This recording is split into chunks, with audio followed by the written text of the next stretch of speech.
Okay, we are recording whenever you are ready. I'm ready. Are you ready?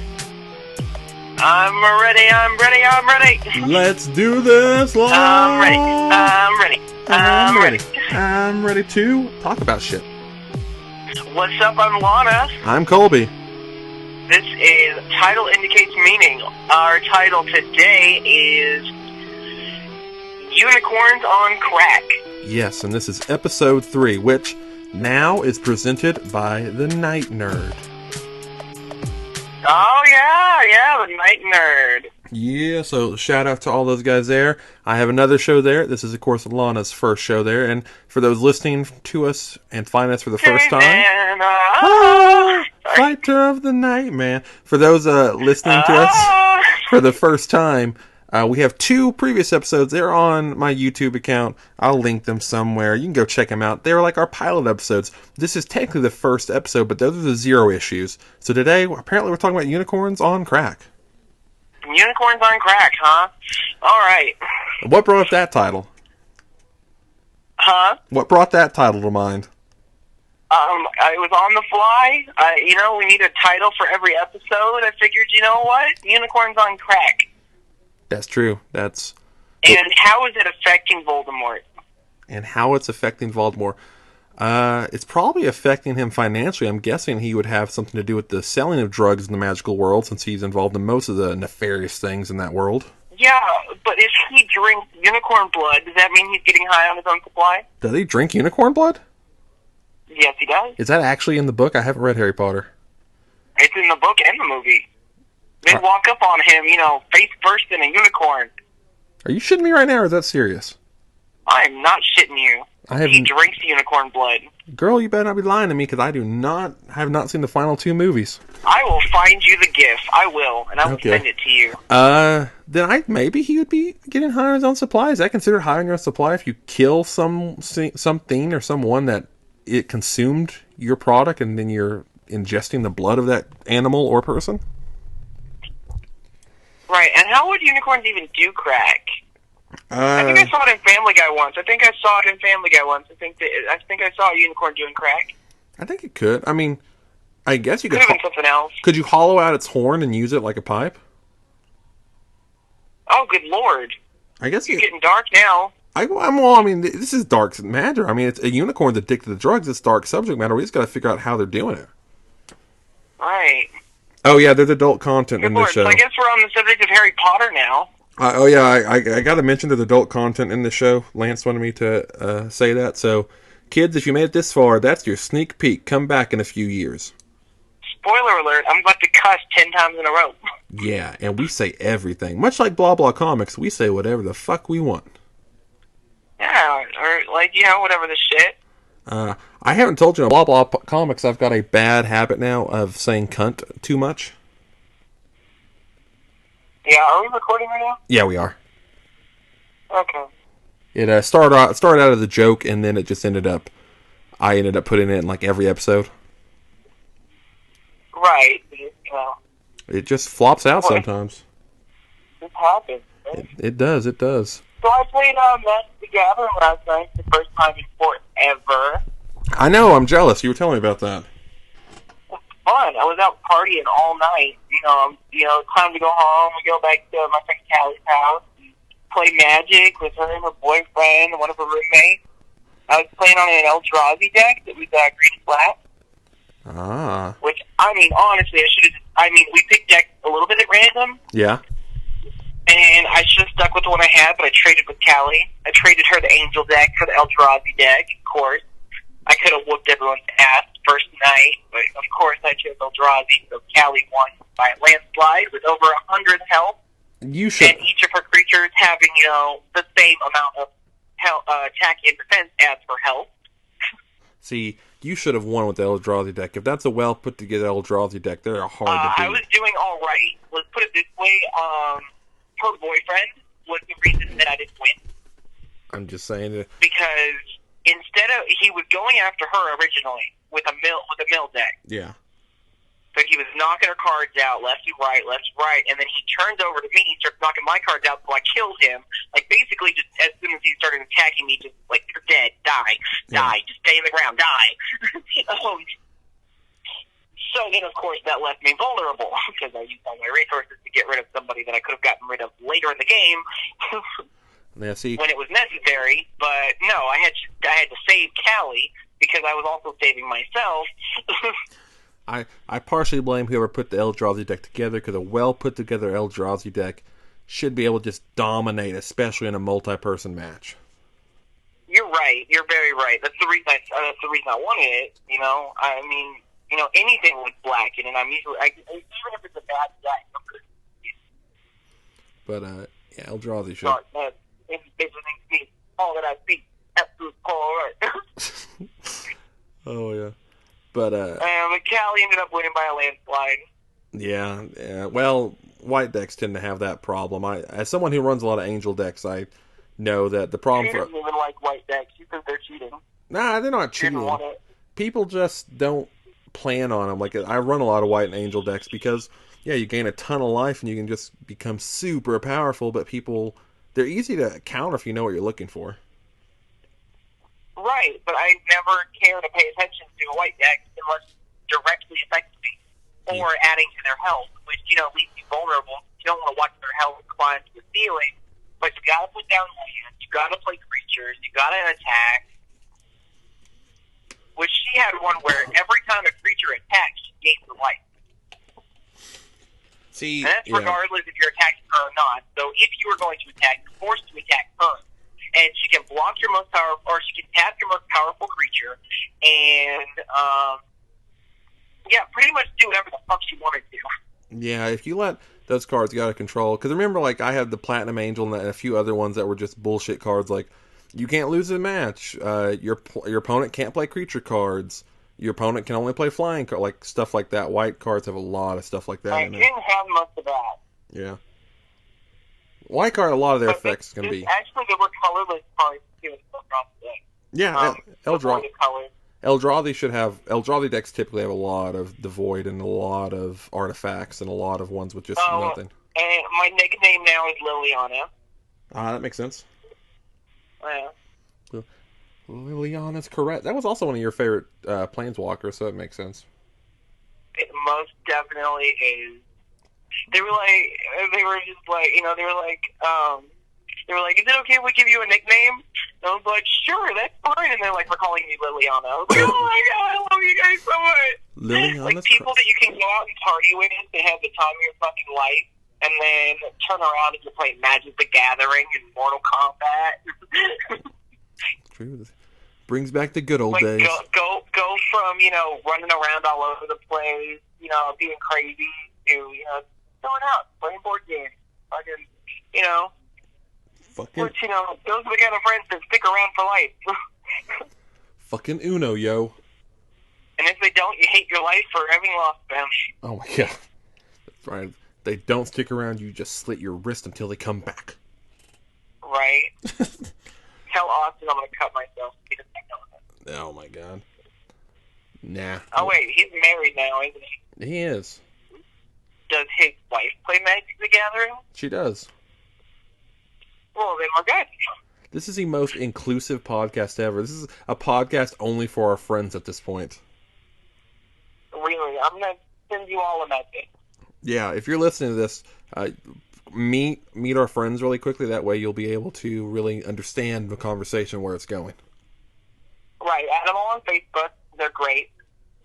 Some of them are. I don't know some of them, so hey. And I wouldn't recommend some of them either.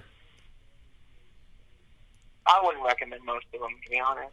A bunch of assholes and degenerates. They're a very select type of people that, you know, fit our lifestyle. Yeah, very, very true. Well, on top of Magic, we have to talk about something, because it is the most important thing that's happened in recent years, which is the return of Always Sunny in Philadelphia. That is one of the most important plot points of our decade, I would think. I believe so, and I know it comes back every year, and every time it comes back, it's the most important thing in the decade. I must say that. Like, I don't know about you, but I always forget that they're going to make more. You're always like, they're never going to make more, and then it's back. Like, this is it. This is greatness. I can watch it over and over and over and over again and never get bored. And oh my God, there's a new episode screaming to the ceiling. Oh my God! And it was. Thank you, dear Lord, you do exist. And this was a great episode, a musical episode where the gang turns black. What are the rules? Rules. What are the rules? When you turn black and you can't turn back. Tell me now, Spoiler what alert. are the rules? Yeah, it was an incredible episode. We were just texting back and forth the entire episode, and then watched the replay of the episode almost immediately after. And Right, of course, I also watched that, the show, Man Seeking Woman? Man Seeking Woman. I've been meaning to watch it since it came out. It's the first episode I ever saw, and I loved it. It's a great show. It's a dramatic display of relationships in the best way. It's, I don't know if dramatic's the right word, very trippy and weird, but in a fun way. It's not even trippy and weird. You were on cough medicine. You're sick. Well, trust me, though. There's other episodes where it's just like, they take weird turns. They do take weird turns, usually for the worst. Yeah, it's they do a lot of odd stuff. Out of nowhere. I know a lot of great. Eric Andre's on that show a lot. And he plays an amazing. He's the best friend on that show, and it's awesome. I mean, and it's a short show, so the fact that they can fit so many crazy things, like a trip across the world and murder, into like 15 minutes is astounding. Yeah, well, that's what I was going to say about Always Sunny. I almost wish that would have been a two-parter, because like, I could have watched that musical, actually. I could have. Like, I want that soundtrack on my phone right now. Oh, the ending was priceless. I know. It was so sad, but so funny. Oh, it was perfect. What are the rules? They are my friends. We want to go home. We want to go home. Yeah. That Frank's the entire... Oh, good Lord. Okay, let's continue. We don't need to spoil it for anybody that hasn't seen it on their DVR yet, which is where it should be if you haven't seen it. Yeah, watch Always Sunny. If you're watching any show I'm a part of and you're not watching Always Sunny, how dare you? How dare you? God damn it, you guys! Go watch funnier people than us. Yeah, we're not that funny. Go watch Always Sunny. Yeah, it's all on Netflix. Right now you can catch up all on Netflix, and you'll only be one episode behind. So go do that right now. Pause this podcast, get up. But you got to catch up by Tuesday. Wednesday. New episodes on Wednesday. The Mint comes out on Tuesday. Yeah, which I didn't see that show. How was it? That's a good show. What? So is it just Sorry, her? she will always be Dee Reynolds to me. I don't care what her actual name is. She's just Dee Reynolds. Well, and she also basically plays Dee on that show, if I'm not wrong.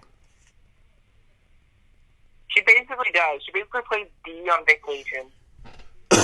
Sorry about that cough. Yeah, that's what I've heard, and the little bit I've seen was really funny. I saw a sneak peek, and I missed the first, I think, 2 episodes now. But it looks hilarious, and I really want to watch it. I feel like, in all honesty, she could have been Dee Reynolds, and they could have made the storyline fit. I mean, honestly. Yeah, just connected the two. Her quote-unquote boyfriend character could have just been Charlie. And it could have been this weird, like, they, like, went off on an adventure to get away from the guys for 5 days. Like, and all of a sudden they're at her sister's mansion. That would have been awesome. He is the Charlie character. I mean, he just is. I wonder if maybe she had the writing credit or something on it, because I know a lot of the cast of Always Sunny writes episodes for that, so I wonder if maybe that's why it's similar. Right. I wouldn't be surprised. I wouldn't either. I don't know for sure, but I wouldn't be shocked. So, speaking of being shocked, there has been a subject come up all over Facebook and Twitter that's something me and you have talked about forever, but a lot of the bigger world is now talking about, and we need to talk about it. Okay, yeah, so there's been a lot of people just tripping balls about it, because I don't know if you've heard the whole Shazam versus Kazam stuff going on. No, I haven't heard that. So, I think this is more of people misremembering stuff than it is Mandela effect, but it's worth talking about. A lot of it is. Because a lot of people in the 90s remember Sinbad in a movie called Shazam where he played a genie and tried to help some kids' parents fall in love or something. That movie didn't exist. There was a movie, however, called Kazam, starring Shaquille O'Neal, where he plays a genie. The problem is, everyone talking about the Sinbad movie, they all explained it the same way, and that's because Sinbad basically played the same character in every movie he was in the 90s, and he also did a bunch of posters where he dressed up like a genie for scholastic book fairs, and he dressed up as a pirate Sinbad to host some shows. So that's probably not a case, but I know we're both really interested in the idea of the Mandela effect, and you can explain it better than I can. So for those who are listening, you explain it because you're better at it. Okay, it was brought up to me in New Orleans, and I'd heard about it before. It was one of those, it could have been a deja vu moment. I have them all the time, things that are just going to be important to me for the rest of my life. I have a deja vu moment. I'll remember it forever. I'll think about it all the time. The Mandela effect, basically, let's think about one of like people's all-time favorite shows, Sex in the City.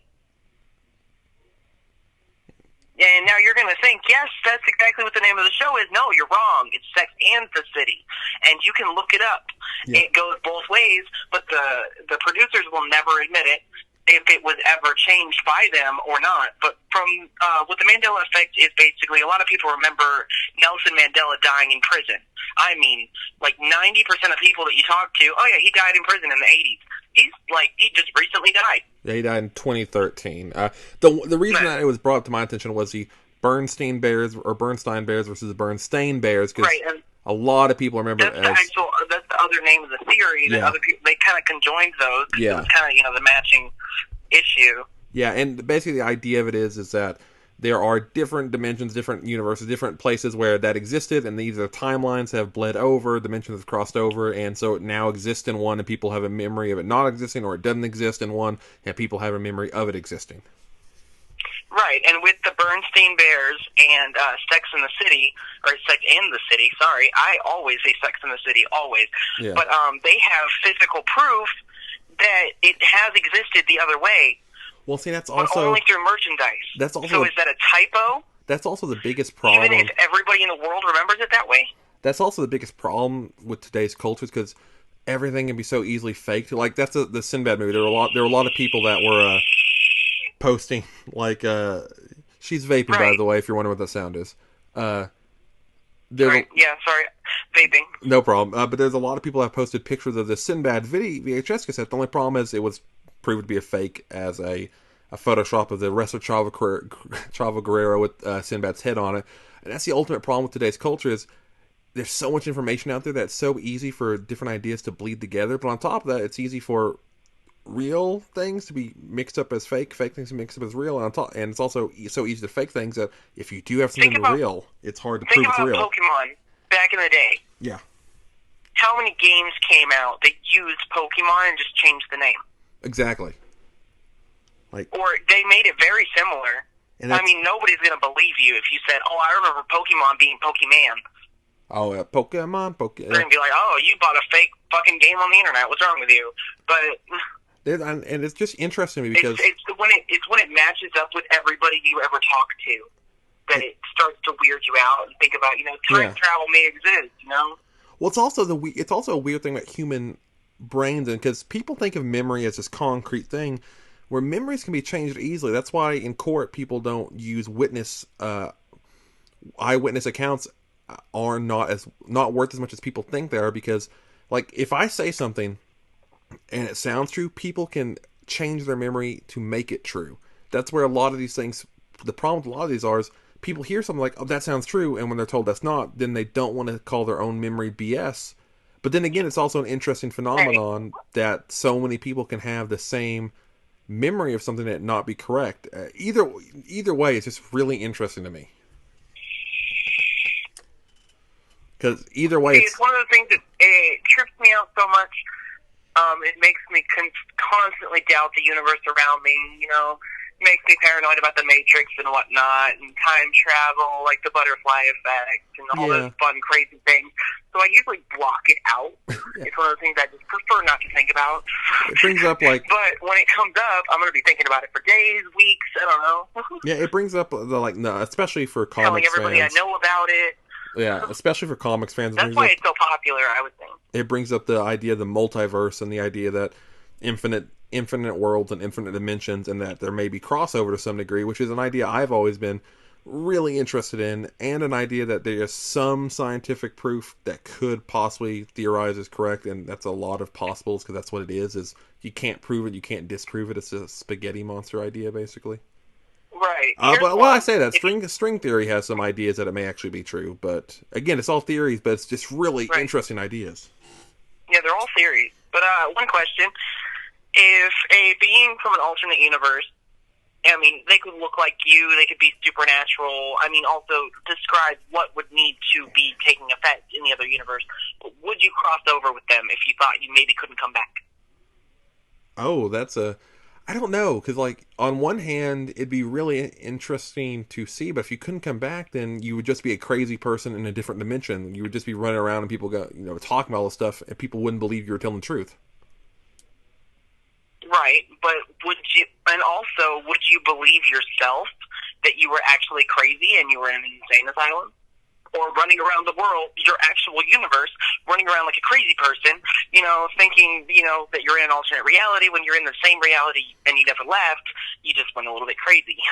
Yeah, exactly. Or would your body still exist in the same reality, but your spirit and essence would be in the alternate reality, so you would look like a crazy person, but it was actually real? I don't know, that's kind of like where the idea of ghosts come from, where a lot of people now theorize that ghosts may just be kind of shadows from a different dimension type of thing. Oh, and also we're using the word theory loosely. I understand in science theory means a different thing than in normal vernacular, where we're using theory as the normal term of it's just an idea. I know theory in science is like a provable thing that's happened over and over again. I want to clarify that before I get any angry comments of this is a scientific theory or this isn't a scientific theory. We're just using use words because we like ideas, but we also get really easily sidetracked, and language can be a great tool. We have way too many other things to think about other than a proper way to, try and you'll still fail. But we like the tools that language gives us. Sometimes we pick up the wrong tool and we make it work. Right. Brush off that last thing, whatever it was. But no, I just find it interesting that all it takes is one movie that may or may not have existed to completely blow someone's universe for like a week. Right, and there's so many things that you can do that with. They're basically tools at this point. It's like by thinking about it, you're blowing your own universe, but you can still do it to somebody else. Yeah, it's just intriguing to me. It's also an interesting idea because it's weird that people are so willing to not question their own memory that they'd rather believe in different dimensions. And it's also crazy to me that people are so against the idea of different dimensions that they won't have an idea the reverse. It's just, right. I don't know. I'm always fascinated by human consciousness and how it works or how it fucks us over without meaning to. Right. So would ghosts, like following my theory a second ago, would ghosts in turn be crazy people in other dimensions because they're traveling to our dimension? I don't know. I think in theory they'd be people that don't even realize they're in our dimension. That it's almost like looking at a figure through a window, that a one-way glass, that they don't even know they're being watched. They're just there, but we can see them and it freaks us out.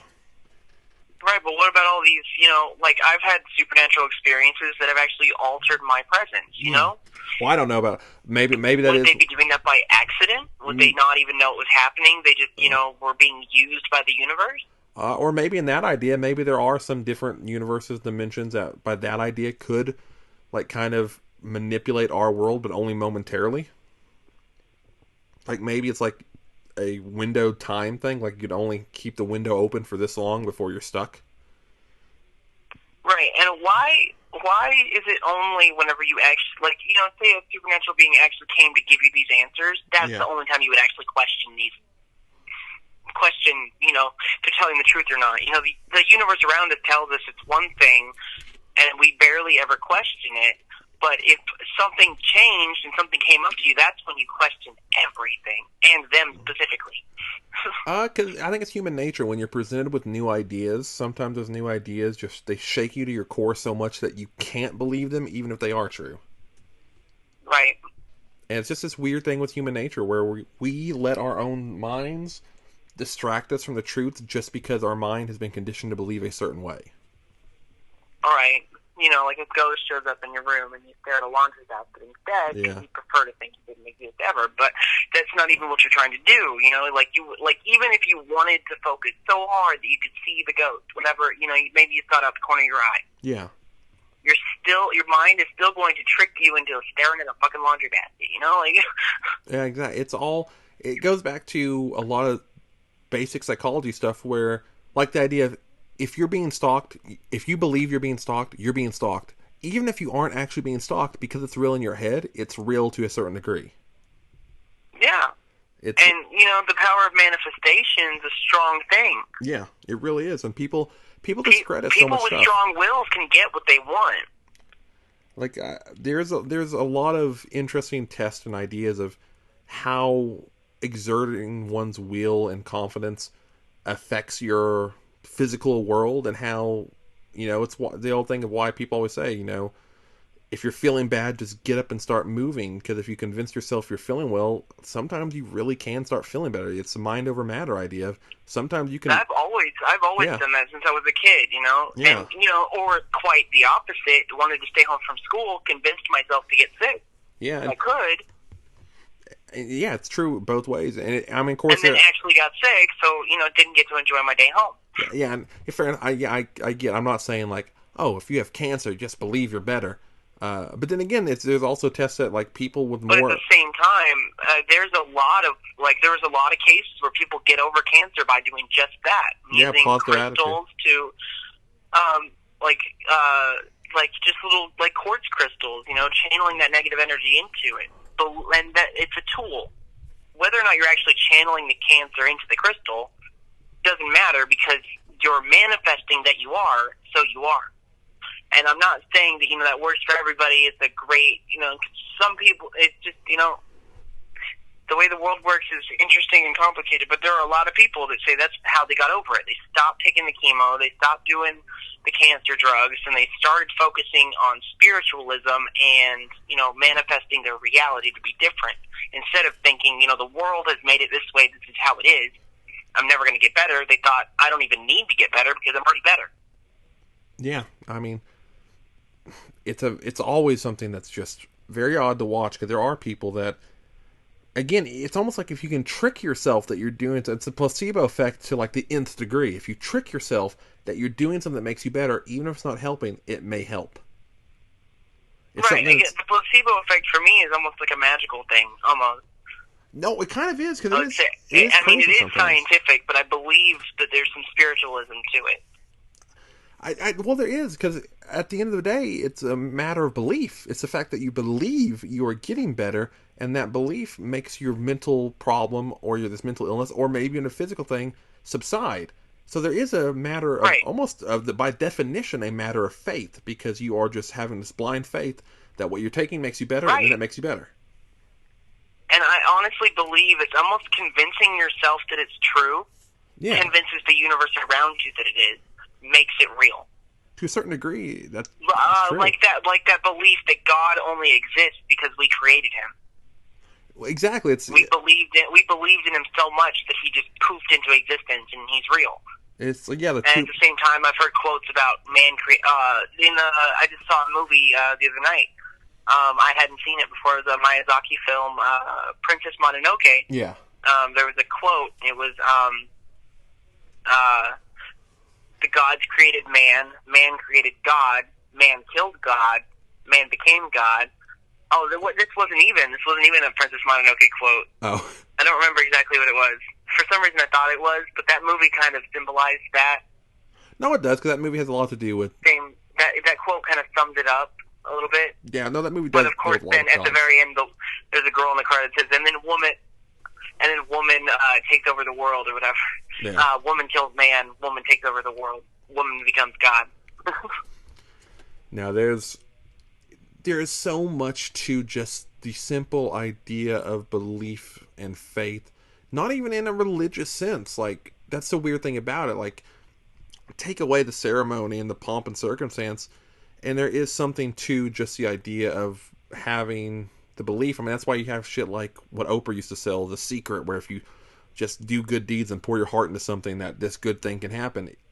To a degree, it's just always interesting, and fascinating seeing the results to both the pros and cons of that.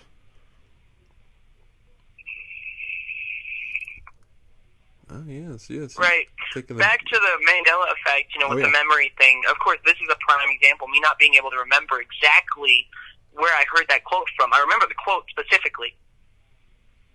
Yeah. But all I can remember is a short video. Like, of course, I thought it was from a different movie, and now I'm remembering that it was some people sitting in a car, not even sure what show it was. So, of course, memory can either be altered or, memory's almost a tool to get your point across. Exactly. Like, things can be combined in your head just if they fit together, like a puzzle. Kind of like puzzle pieces from a different puzzle. If they can fit together, you can still make a whole picture from it. It's just one thing looks a little off, but if it's even worse if it still fits. You're like, well, how does this still fit if it's not real? Right, and it's, just like a keynote speaker going back to a memory from his childhood. He's going to bring up something that has something to do with what he's trying to get his point across. Yeah. Here's this example. Here's me as a kid. Yeah, because at the end of the day, it's a lot of different relationships and how those relationships affect us as people. So it's nothing but how things affect our brain, really. Right, and it's, whether or not that's what actually happened, it's how he remembered it makes it valid. Again, it goes back to the idea that no matter how real something is, how real something feels can be just as important. It's almost how real something could be. That's a good way to put it. You don't know his life. You're not going to look up his child. You're not going to be able to look up his childhood, look back and see if he was telling the truth. But when you hear it, if you can connect with it in some way, remember your childhood in a similar manner, he's convinced you already. That's true. Yeah. That whether or not it was true, it's true to you. Yeah, and that's what matters so much is what is true, and it's true to you. His point, right? Yeah. No, it's true. Very much so. What's true to you ends up being the ultimate truth because in an odd way, we all, not an odd way, in a true way, we all view the world in our own vision, and we have no way to prove that the way we see the world is the same way the other person sees the world. All right. You can't argue with somebody's religious belief unless you go at them with science. Yeah. And then they're going to come back at you with, where your science blends in with spiritualism, which is, magic is a science to me. Yeah. Well, and even on the most basic of levels, like me and you, people who have known each other for a long time, best friends, have a lot of things in common. For all we know, we could look at the color red and see the color red as two very different things, two different shades, two different whatever. Right, but we'll never know. Yeah, there's no way to prove either way. And it's just, that's one of those ideas that I know sound like a 4 a.m. pothead idea, but it's, to me, very, either mind-blowing or just sounds like a retarded kindergarten. No, that's a pronoun. I'm sorry, pronoun. It's a profound thought pattern. The way of thinking that you'll never know how anyone else sees you. True, yes. You look in a mirror, you see you think you look good today. You walk outside the door, somebody's going to call you a nerd. Somebody's going to call you somebody's going to think you look trashy. Somebody's going to think your hair looks stupid or your lipstick's ugly. Well, I guess you don't have that problem. But, every day. I have the problem every day. My lipstick looks horrible. You may have, the best day of your life. People, if you're confident that sells it, it's not how you actually look. That's true. So much because we weren't born with lipstick. We weren't born with with our eyebrows plucked, but we feel confident because we've done it. So you walk out with that confidence. That's what says life. That's what makes you look good. It's what makes you believe you look good. But you don't know what people actually see. Well, people could be seeing a Picasso in front of them. And a good test of that is that's a good Picasso. A good test of that is beauty changes depending on where you are. There was a really cool, I don't want to say study, it was just a cool video done where someone took the same guy and photoshopped him how he'd be photoshopped in different major countries of the world, and each one the idea of beauty was different. There are certain things that scientifically lend you to be more beautiful, but there's also a lot of stuff that is in the eye of the beholder as far as for some reason that's just attractive to that person. Right, but back to colors. You're told from a young age, blue is blue and red is red and green is green. Yeah. And all you know is whatever color you see, that's the name you're associating with it. You can all agree that whatever that color is, it has a name. Yeah.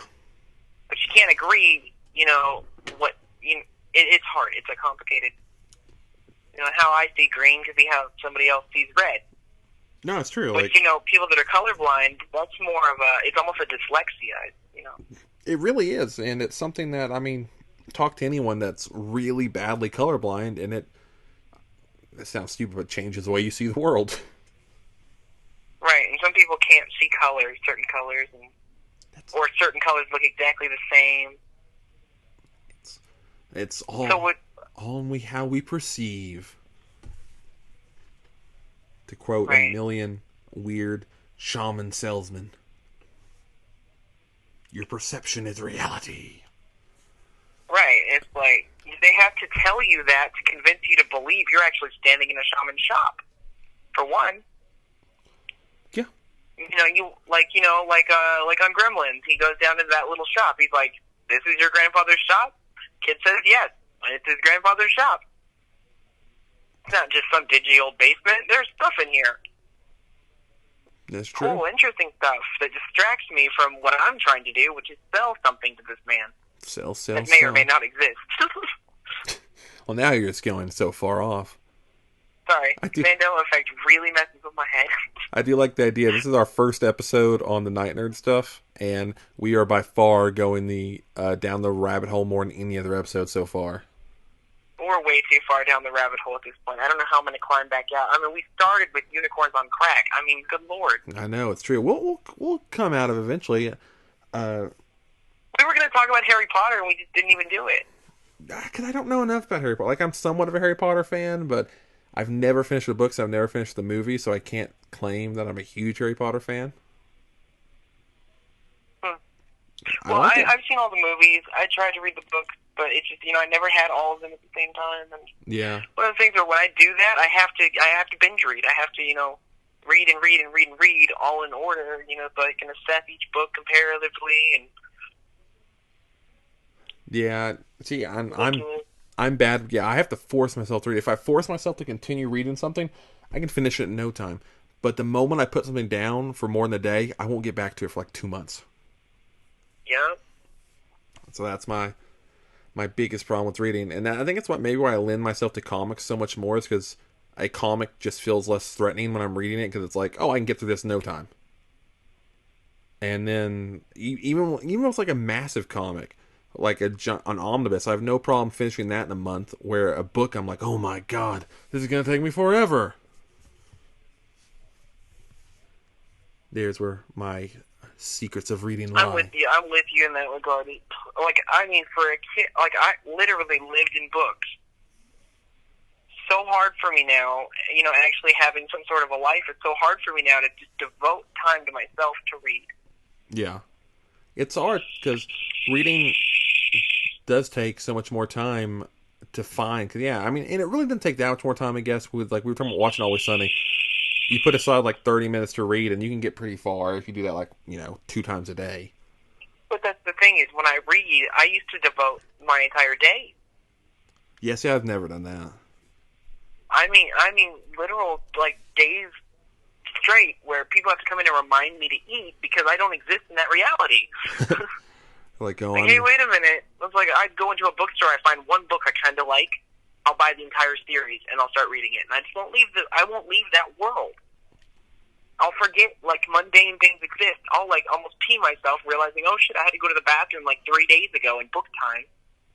Now see, I do find that interesting. Not in the literal 3 days, but 3 days in a book is So would you say is reading part way through the book? Is reading? Do you feel like that's one of the more grabbing storytelling devices for you? Like in a world, like if you're reading a book and that world grabs you, are you in that world, so you have to finish that world basically? Yeah. See, story. It's interesting because I always that's why it's so hard for me to read now, is because I have more to do with my world now, being an adult. I don't have that time I had as a kid. I'm glad that my parents pushed me to read. Which you can still find time to read. No, anybody's going to argue with you on that. Well, I do have to ask. So, how do you feel about worlds that cross over, like Harry Potter? You have books, movies, all this kind of stuff. does that enhance the world for you or take away from it? It takes away from it because I'll probably never read the book. Okay. Because at a certain point, yes, like, there's, like, if I've read the book before I even found out about the movie, yeah, great, awesome, thank you. Yeah. But, with Harry Potter, I saw the movie first. Trying to read the books was just tedious and annoying. Now, what about something like going like the music? I know we're both musicians. Go to the music world. What about something like Pink Floyd's The Wall? Like having a movie that goes along with an album. Does that make you appreciate that world more because it's even more fleshed out? Yes. See, that's basically a music video. Yeah. I mean, it should be the same thing with books to movies, but it's not. Comics to movies, yes. Because I was going to say, actually, because I've talked about a lot, one of my favorite fictional worlds is the world of the Killjoys from My Chemical Romance, but that's because you have an album, you have music videos, and you have a comic series, and they all kind of make this coherent one story in one world, so maybe that's it, because maybe, like in Harry Potter, so many books are just retelling, or so many movies based on books are just retelling that book, where a lot of like music videos or comics are more a different interpretation or continuation of that story. Yeah, but at a certain point, are they capturing their audience even more, or are they capturing more of an audience? One thing I'm really interested in, did you ever read Stephen King's The Dark Tower series? I started to. I mean, I went on a Stephen King binge, and by the time I made it there, I was so horrored out and scared of my own reality that I had to move on to romance novels. Okay, well, I will say, the basic synopsis is I ended up in some weird. I mean, seriously, ended up in some weird romance novels after Stephen King got done with me. Well, I bring that up because, the idea of Dark Tower, you end up finding out that Dark Tower basically combines every fictional universe together, and it's all about the cyclical nature where he wakes up and has to do the same story over and over again. But in the last book, he wakes up again, but something is different. The movie, it looks like it's not a direct adaptation of it. It looks like the movie is actually the sequel to the book, and it will be the final story in Dark Tower. And I found that really interesting. Right. That reminds me of, again, the Miyazaki film Princess Mononoke that I just saw. There was a short at the beginning of the movie. And, of course, with the ghost thing, I believe in encompassing all religions. Things that I can see I believe in more so than things that I haven't. But before the movie started, and I'd never seen the movie before in my life, no chance in hell I've ever seen it. That's surprising. But before the movie, I saw something out of the glimpse of the corner of my eye, dark theater, there was nothing on the screen, just something out of the corner of my eye to the left of me. I saw like the outline of an angel in the corner of the movie theater. And there was this little short, spoiler alert if you haven't seen it, which most people that know Miyazaki have seen most of his films, Yeah, I don't know if the short is on the Blu-ray. That may have been a theatrical thing, because I own the Bluray. I don't know if it has a short. It may have been a theatrical thing, but it was strange. It connected a lot of things for me.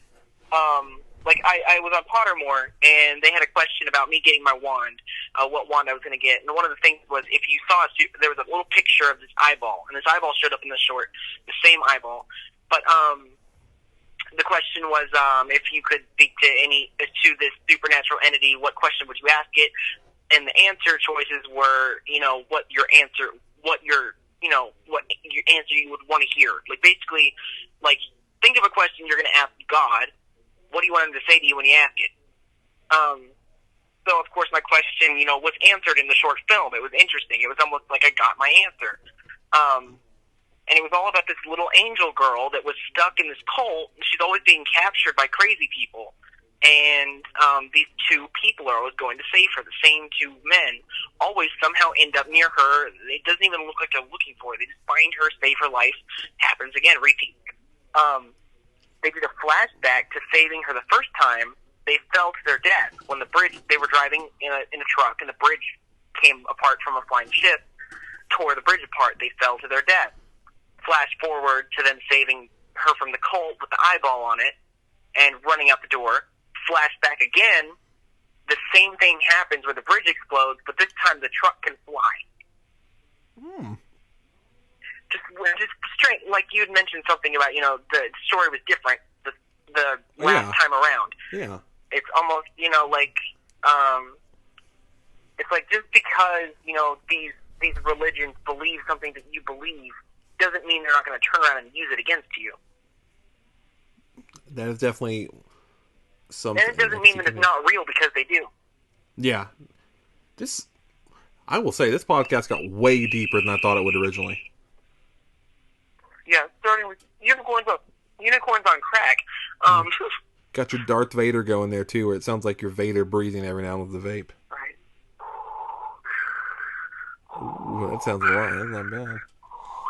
I am wearing my Empire socks. They're black socks with a blue Empire symbol on them. Oh, perfect. That was one thing I always got confused about. The Empire symbol looks good. Like, it looks like, these are the good guys. Yeah. It just looks like it. Looking at my socks, it's like, oh, that's a really good symbol. That's happiness in life. And the rebel symbol just looks like danger and. Well, I think that's a subconscious thing where it's supposed to, because like the rebels are like these cool outsiders, and you're supposed to be attracted to that danger. Where the Empire is a boring, stuffy old mega empire. Right, and it's the truth, Yeah. They push one button and the planet's dead. They don't give a shit about life. They give a shit about how you live yours. Yeah, exactly. Whereas the rebels don't give a shit how you live your life, as long as you're, have a cause to defeat the Empire. They're like, the worst of the worst can work with us, but we have a motive. We have the one thing that unites us is this one good thing. And then the cycle will repeat, because it's just doomed that they will become a new mega power that also needs to be toppled, and over and over and over and over and over again. Because they're going to be, a bunch of reckless, crazy people that, Well, don't have that order. So it's almost a back and forth. That's one of my favorite beliefs, actually. One of my favorite Star Wars fan theories is that the Jedis are actually kind of the evil ones, because if you look at, they don't allow like love or marriage, or I can't remember the theory exactly, but the theory is that the Republic and the Jedi were actually more oppressive than the Sith, because... Right, but have you seen Space Jam Looters?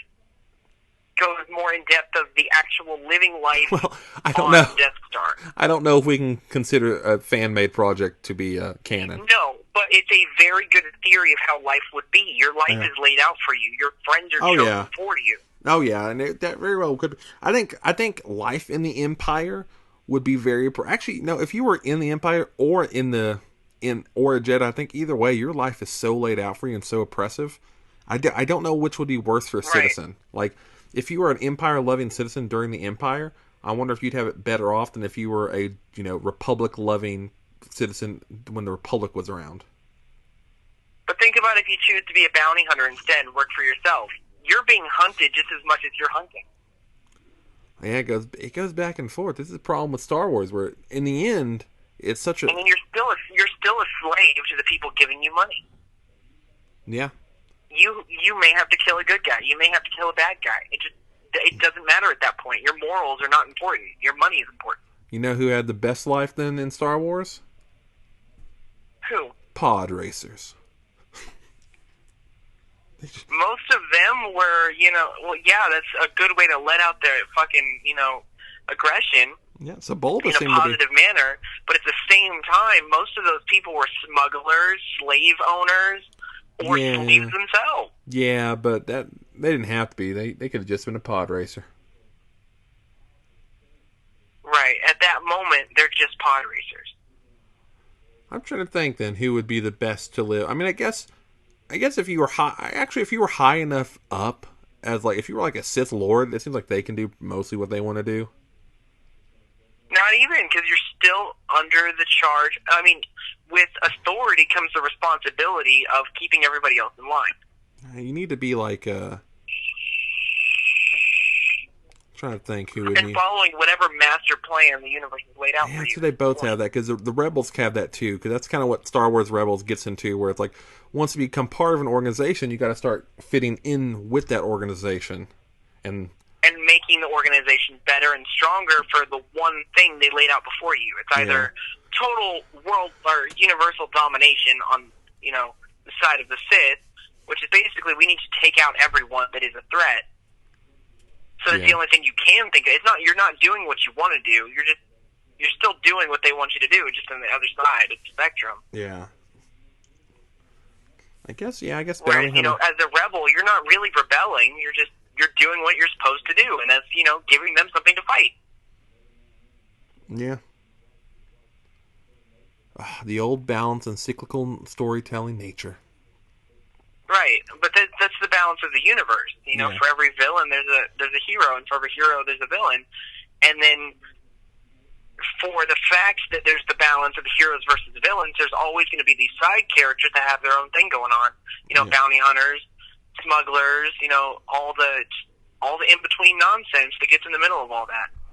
Because there's going to have to be. True. It can't literally be two, impenetrable forces colliding into each other. There has to be some nonsense in between. Yeah, it definitely, because, story by nature needs to be more personal. Well, I say that, but there's exceptions to every rule. If the idea of the story is so... See, people get mixed up on that. I think there's two ways to tell the great story. Either you have incredible characters that you understand their relationships, their back and forth, or the idea of the story is so important that the characters don't matter. Right.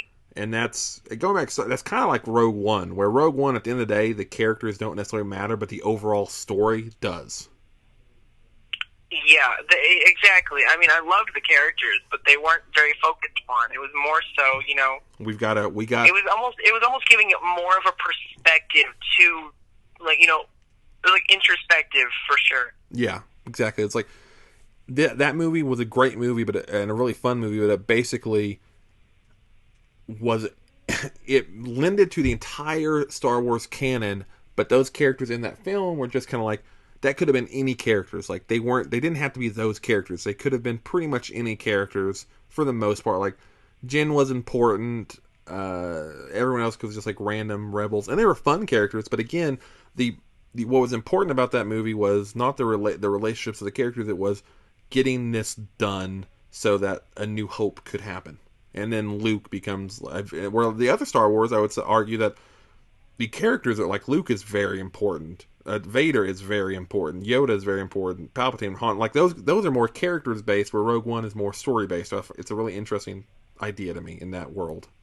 It is. Because it's definitely, where do you fit in life? Are you following... are you a story-based character, or are you a character-based story? True. Okay, which, by the way, I've been rewatching all Star Wars films. Which would you rather be? Honestly, no, are you out to get the job done and just get by, or are you out to make yourself the story? Yeah, are you a cog in the machine, or are you the legend in the story? Right. By the way, I've been rewatching all the Star Wars, including the prequels. I forgot, Attack of the Clones has one of my most aggravating points ever, because it has one of the most interesting ideas I've ever heard in Star Wars that they just drop 5 seconds later. What's that? I'm sorry. It's the in Attack of the Clones, where he goes to like the cloning facility, and they're mentioned, I think, Darth Plagueis, and they're like, yeah, he ordered us to make a clone army, and like all this lead up to, well, I thought Darth Plagueis was dead, and you never fucking find out who Darth Plagueis was or why that was going on. Right, because they distract you with Boba Fett. Boba Fett, right? Boba and Jango, because Jango Fett, Boba. Right, they're both involved in that point. But yeah, but still, it's like, I want to know what's going on, because like I said before, I hate Count Dooku. I think Count Dooku is a lame villain, and like I want fucking Darth Plagueis. Didn't they point out? Well, you never find out who that guy was, but as far as I'm concerned, from what I remember, was that he died already. He was already dead. Well, they don't know, because they think he did. And they think he is. Sith were the ones that actually called the command for the clone army and gave them to the Jedi as a gift.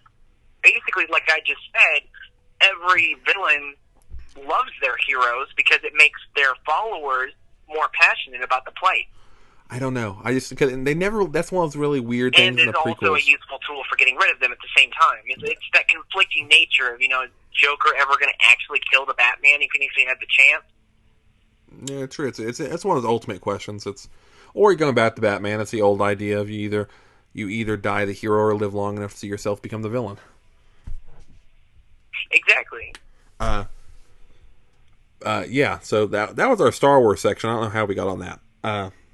Speaking. Well, it's just a small comparison. Yeah. It's easier to go to one-on-one character violence compared to a massive, universal warfare. I want to talk about some one-on-one violence for a second. Okay.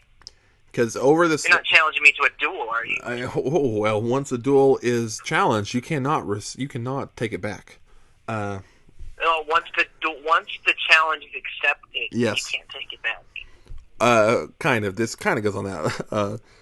But over the last weekend, I don't know when this will go up, Wrestle Kingdom 11 happened, and it had a match that, for one, is a glorious match. It's one of only 2 matches in history that Dave Meltzer gave 6 stars, but I think it is a perfect match to show how well in pro wrestling you can have storytelling, because it was Kenny Omega versus Okada for the IWGP Heavyweight Championship, and I want to show you this match because it's a 45-minute, I think it's a 45-minute match that tells an incredible story of back and forth, of coming so close to winning, of loss, of victory, of all this stuff, and it's just one of the best examples of how, in why I love wrestling, but also why I love it is because it's such a great storytelling device of one man versus another man for something, and it's so fucking... It's basically Star Wars...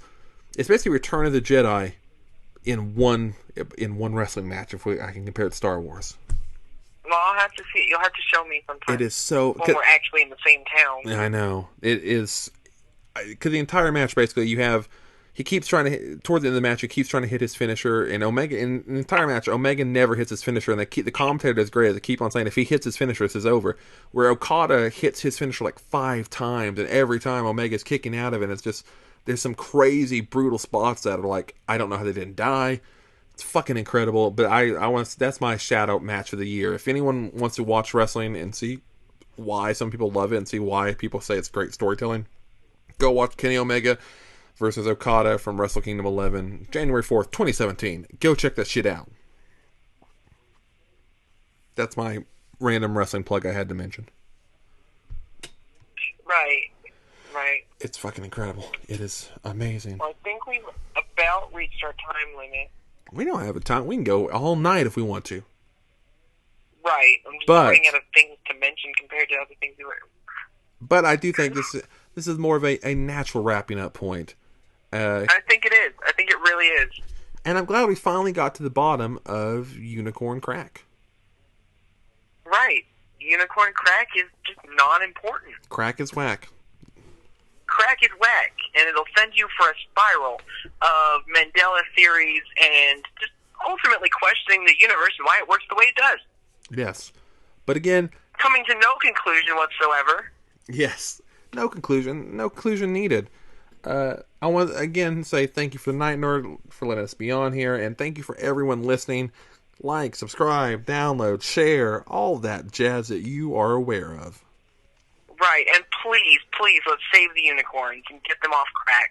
Yes, save the unicorns, because get them off crack. I mean, if they got off crack, Voldemort would stop drinking their blood. He wouldn't be addicted anymore. Holy shit. You know? Is that why? The cycle of the universe could be fixed. Is that Star why? Star Wars would balance out, and we would just have, peace in the universe. Is that why Voldemort was so bad? Because he was on crack the whole time. Yeah, that's why he's such a bad person. Holy shit. Because he's drinking unicorn blood, and unicorns are all on crack. See, we got back to Harry Potter. You were wondering why. We had to make this journey to figure out... Well, that's a stereotype. Not all unicorns are on crack, but it is a major problem. It's a major problem in that world. We need to bring awareness to it, because unicorn crack is why Voldemort is who he is. Right. I mean, honestly, he probably wouldn't have gotten that fucked up nose job if he would have, just stayed off of crack. Well, that's why he moved to crack, I think. Well, he wouldn't have. That's why he's so bad. He didn't even know he was on crack. Well, I see. Unicorns are trying to maintain themselves and blend in with society. Voldemort doesn't know he's crazy. Now, see, I think he was on coke. That's why he got the nose job. He couldn't do coke anymore. He tried to kick it and one day he killed the unicorn by accident, ate its meat, because that's rare meat. Where else are you going to have a chance to eat a unicorn? And then he got addicted to their blood, not knowing crack was introduced to that unicorn's bloodstream. One of those, you just see him walking up there as a kid. He accidentally kills a unicorn, thinking it's like, a deer or an elk. Exactly. I mean, this is what happens in the natural world. The unicorn is like, well, it's already dead. I know this is literally, like, in my world, a federal offense, but I do some pretty weird dark magic anyway, as it is, thanks to the cocaine. Yeah.